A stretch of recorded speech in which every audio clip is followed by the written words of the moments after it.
So, you've mastered positive binary, and you've suddenly realised that you don't know how to express a negative number. Well, this video will show you all the different methods of expressing a negative number in binary, as well as some methods for making sure that you can get that done nice and easily.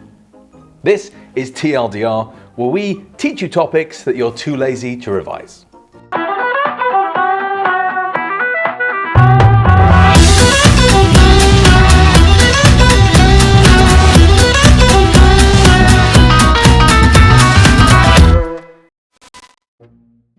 Maybe you've done a bit of Googling and seen the term bit flipping all over the place. Well, ignore that for now, because whilst flipping bits is important, it doesn't really help you understand why negative binary numbers are the way they are.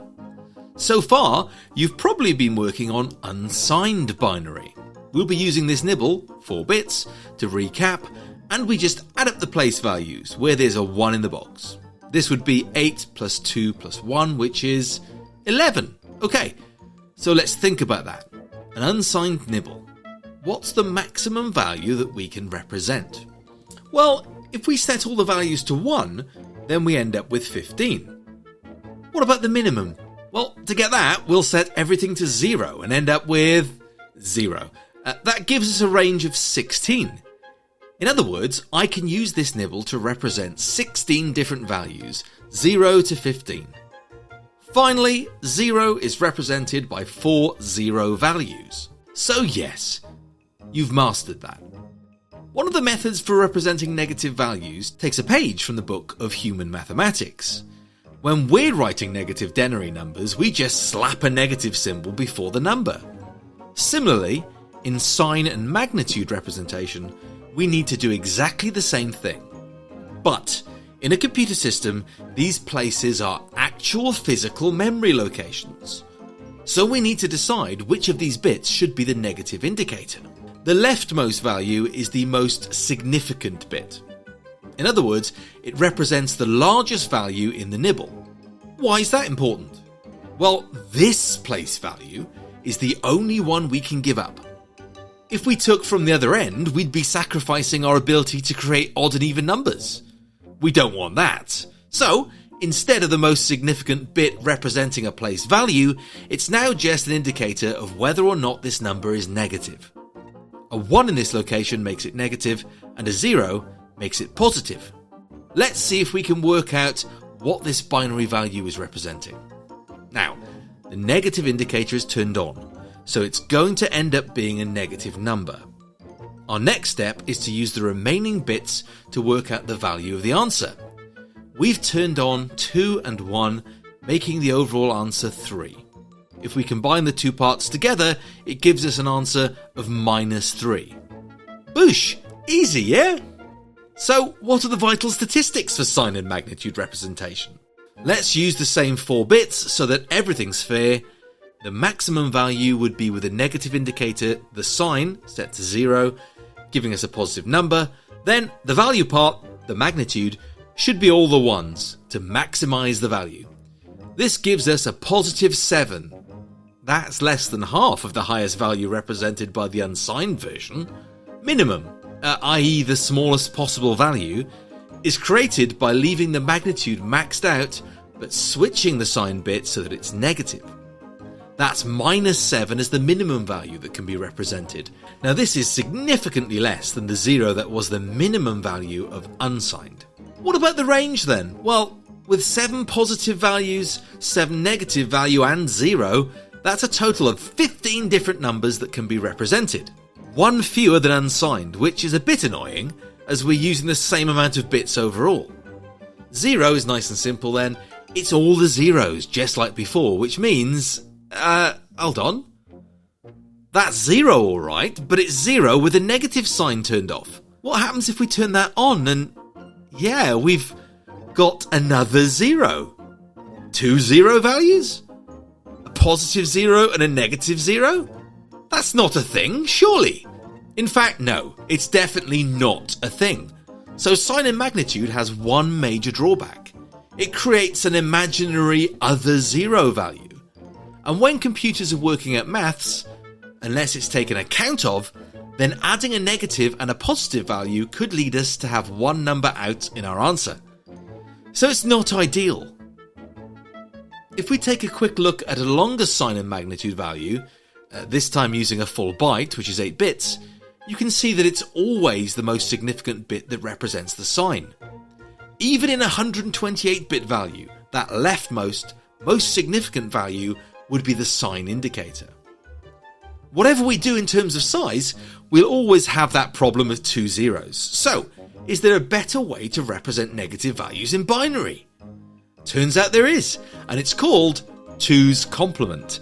Now, that apostrophe is not a mistake. It's to show possession, as it's the complement of 2. Here's our unsigned nibble again.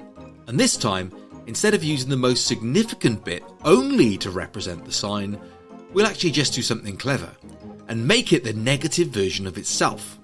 The place value at the left-hand side is the negative version of its normal unsigned value. So, whether this is a 32-bit value or this exact 4-bit nibble, we're always negating the leftmost place value. Now that seems a bit weird, and it is, until you see what that means. This binary value can now be calculated using the exact same method we use to calculate unsigned binary. We're just going to add up the place values where there's a 1 in the box. It just so happens that one of these values is a negative already. Here we've got a negative 8 plus 2. Added together, this gives us a final answer of -6 in denary. Now personally, I love this method. It means less to remember, as the calculation method is exactly the same as we'd need for unsigned. Does this method make those vital statistics any better? Well, maximum is turning off the most significant bits, the negative place value, and putting all the positive place values to 1, meaning a total of +7, which is the same maximum as we got for sign and magnitude. Minimum's a different story though. To achieve the smallest possible number, we do the opposite. We turn on the most significant negative value and turn off all the positive bits.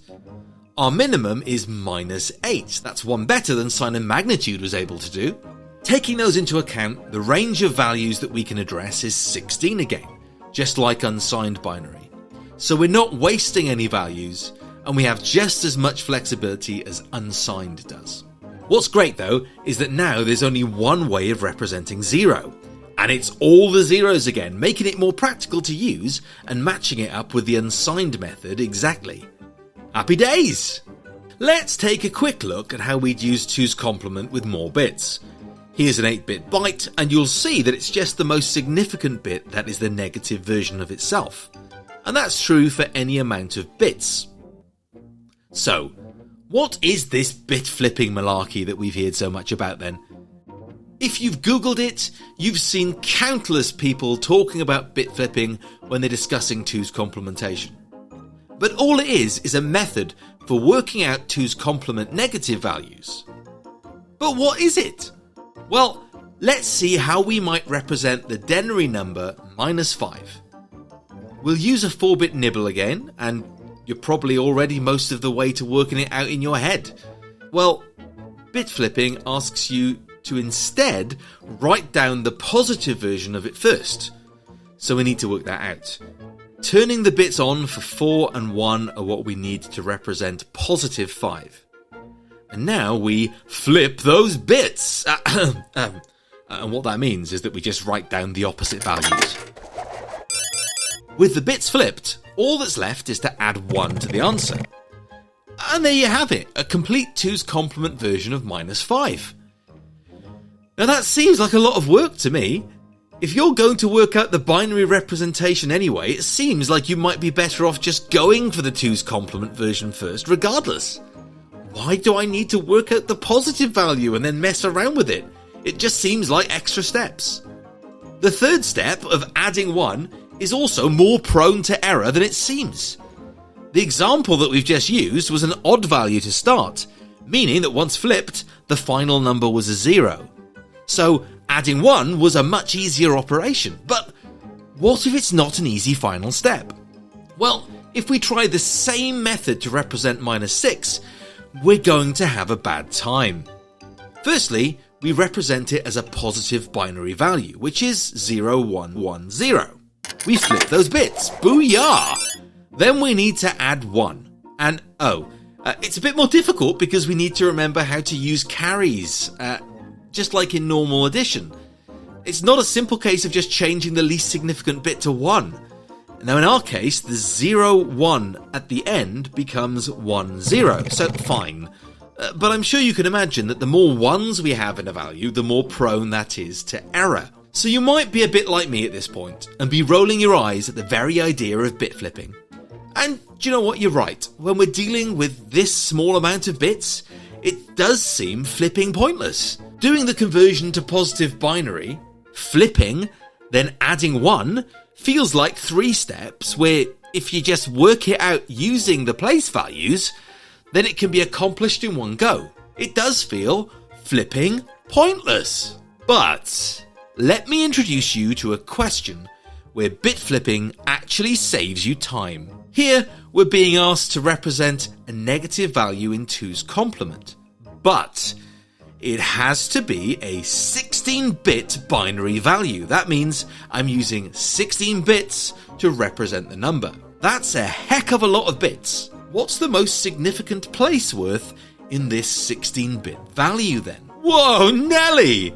Minus 32,768? Yeah, that's easy to do in your head. In this case, the amount of faffing about you'll be doing with negative values often means that simple mistakes are easy to make along the way. Let's see though how quick this is to do using bit flipping. We start with the positive version, so we turn on 128, 16 and 8. We then fill the rest with zeros. Now, that's an easy bit of mathematics. Flipping each bit over is an easy process and gives us a huge amount of 1s and only 3 zeros. We still need to add 1, which is a bit of a faff as we have a 1 in the least significant place. So actually adding 1 to this value and dealing with the carries means those last 4 values turn into 1, 0, 0, 0. But we're done. Now that's still 3 steps, but the reason for the bit flipping makes some flipping sense. When you're dealing with a large bit depth for your binary values, you'll find that bit flipping is flipping fantastic actually, because it saves you dealing with enormous negative numbers in your addition. It is truly flipping fantastic. But still, if you're dealing with small bit depths like you would be in floating point, working out a mantissa and an exponent, then you're probably better off doing it using the place values directly and bashing the answers out quickly. Now, if you found this useful, then there's an entire video on floating point normalization with mantissa and exponent explained. Or, for lower level stuff, then everything in unsigned binary and hex is dealt with in my binary and hex workbook, available from Amazon. Or maybe even encourage your teacher to buy the teaching pack, which lets them give out these beautiful worksheets full of QR codes that explain the answers with videos. There's over 200 of them. It took me flipping ages. Flipping ages. Bit flipping. Flipping ages. No laughs. I'm here all week, guys. Here all week.